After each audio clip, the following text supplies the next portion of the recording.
Eh bien bonjour à toutes et à tous et bienvenue dans cette nouvelle vidéo sur l'actualité de l'AS Saint-Étienne. Je suis très heureux de vous retrouver pour faire comme d'habitude un résumé de cette journée, les points d'actualité.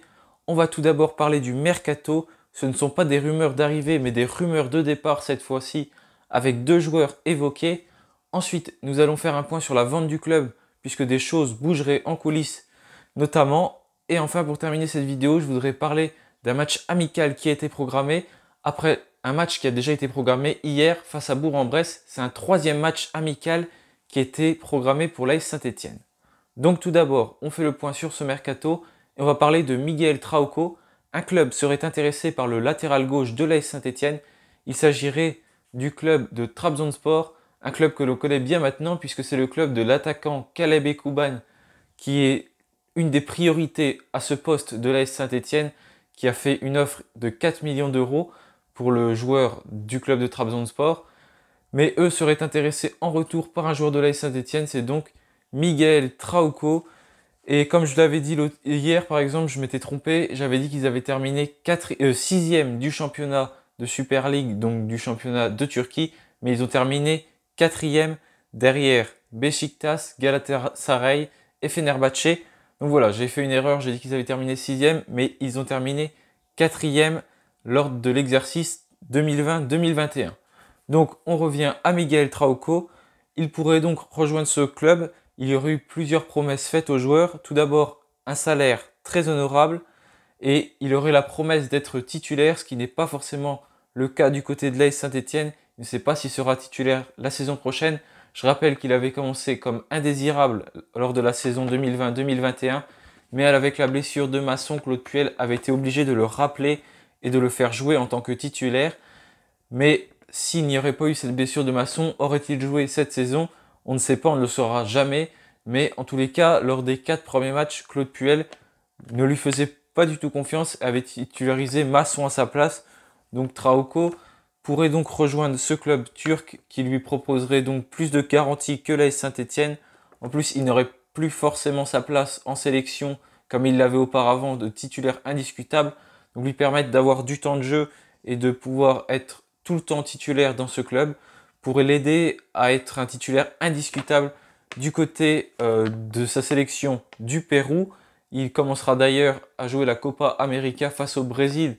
Dans 2 jours, le 18 juin, ils feront leur entrée en lice contre le dernier finaliste d'ailleurs et le vainqueur de cette dernière édition de la Copa América, les Brésiliens. Ce sera donc lors de ce vendredi 18 juin. Donc l'info nous vient de El Futbolero. Elle a été relayée notamment par Site Évêque, Poto Carré, donc des médias assez fiables du côté de l'AS Saint-Étienne. La fin de contrat de Miguel Trauco est en juin 2022. Sa cote sur Transfermarkt est évaluée à 1,8 million d'euros. Il est arrivé du côté de l'AS Saint-Étienne en 2019, c'était le 6 août 2019 pour une somme de 1 million d'euros. Il venait du club de Flamengo.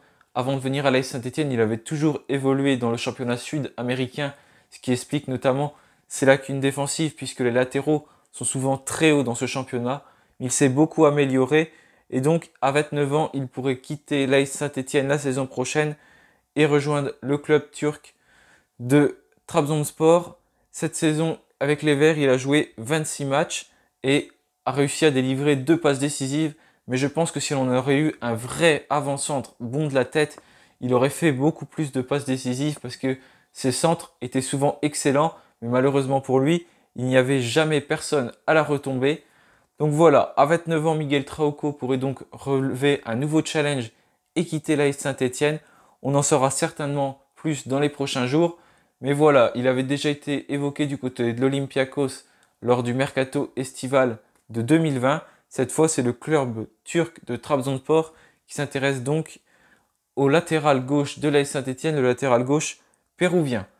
Maintenant, on va parler d'un deuxième joueur, un joueur qui était titulaire indiscutable jusqu'à ce que Etienne Green arrive et qu'il se blesse. C'est ce qui a permis à Etienne Green d'arriver. Il s'agit donc de Jesse Moulin. Jesse Moulin qui, selon But ASSE, aurait des offres du côté du championnat des États-Unis, la MLS. Le nom du club n'a pas été évoqué, mais Moulin qui est en contrat jusqu'en 2022 avec les Verts. il ne serait pas insensible à ce projet du côté des États-Unis. Ça l'intéresserait énormément. Je pensais que ça ne l'intéresserait pas trop puisque il avait toujours fait sa carrière à Saint-Étienne, il a toute sa famille là-bas. Mais apparemment, il ne serait pas insensible à ce projet et à 35 ans, il pourrait terminer sa carrière en relevant un nouveau défi du côté de la MLS. Maintenant que Etienne Green s'est installé au poste de gardien, je pense qu'il sait très bien qu'il ne sera plus titulaire la saison prochaine et aura certainement peu l'occasion de s'exprimer avec la relève qui arrive fort. On peut également penser à Nabil Ouenaz qui a été encore sélectionné avec l'Algérie des moins de 21 ans ces derniers jours. Donc voilà, il sait que ça va être compliqué pour lui la saison prochaine. Selon Transfermarkt, il est évalué à 600 000 euros. Cette saison, il a donc joué quasiment tous les matchs jusqu'à ce que Etienne Green arrive. Donc voilà, concernant Jesse Moulin, il pourrait donc partir dès le 7 juillet puisque c'est à cette date-là que le mercato ouvre aux États-Unis et c'est en plein milieu de leur saison. Donc ils ont intérêt à s'activer très vite s'ils veulent recruter des joueurs puisque plus ils ont les joueurs tôt dans leur championnat, mieux c'est pour eux parce que s'ils attendent trop longtemps, il y aura déjà beaucoup de matchs de jouer derrière et les recrues ne serviront pas forcément à grand chose. Donc voilà, concernant les deux joueurs du jour qui sont sur le départ, il s'agit de Miguel Trauco et de Jesse Moulin. Et maintenant, on va parler de la vente du club. Selon le Disport, un fonds d'investisseurs d'Asie du Sud-Est pourrait arriver du côté de l'AS Saint-Étienne très prochainement. Les discussions avanceraient très vite. Il pourrait poser 100 millions d'euros pour acheter le club et ainsi prendre en charge l'endettement de l'AS Saint-Étienne qui est évalué à plusieurs dizaines de millions d'euros. Donc voilà, les discussions avanceraient très bien.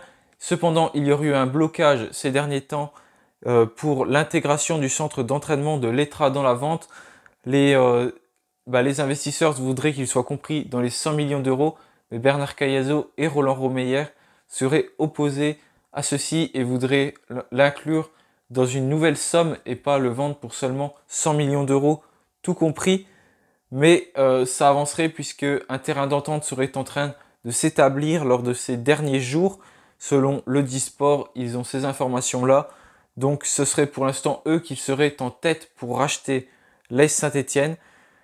Donc voilà, ça pourrait s'effectuer très rapidement. Roland Romeyer avait lancé une date comme quoi il se passerait des choses dès le 1er juillet. Déjà, on sait qu'il quittera son poste de directoire à cette date-là, mais ça pourrait également avoir de nouvelles conséquences avec peut-être l'acheteur de l'AS Saint-Étienne qui sera connu à cette date-là. On ne sait pas si ces informations sont vraies pour le moment, mais pour l'instant, c'est ce fonds d'investissement asiatique qui serait en pole position pour racheter l'AS Saint-Étienne. Donc voilà, maintenant on va terminer cette vidéo en parlant d'un troisième match amical qui a été fixé pour les Verts. Après le premier match fixé le 10 juillet face au Puy-en-Velay, club de National 2, puis le club de National 1 de Bourg-en-Bresse le 16 juillet, c'est un troisième match qui a été fixé cette fois-ci et c'est contre un club de Ligue 2. Donc Saint-Étienne évolue petit à petit, on fait National 2, National et ensuite Ligue 2. Cette fois, il s'agit du club de Grenoble, un club qu'on avait déjà affronté en novembre dernier lors de la trêve internationale. Les Verts étaient en crise, j'ai envie de dire, puisqu'on n'arrivait plus à gagner de matchs, on faisait même que perdre après nos 3 victoires en début de saison et le nul face à Nantes ensuite. Ensuite, c'était l'hécatombe, on n'enchaînait que des défaites. Donc un match avait été fait face à Grenoble et on s'était imposé sur le score de 3-2. Et ce match donc se déroulera le 17 juillet à 18h30.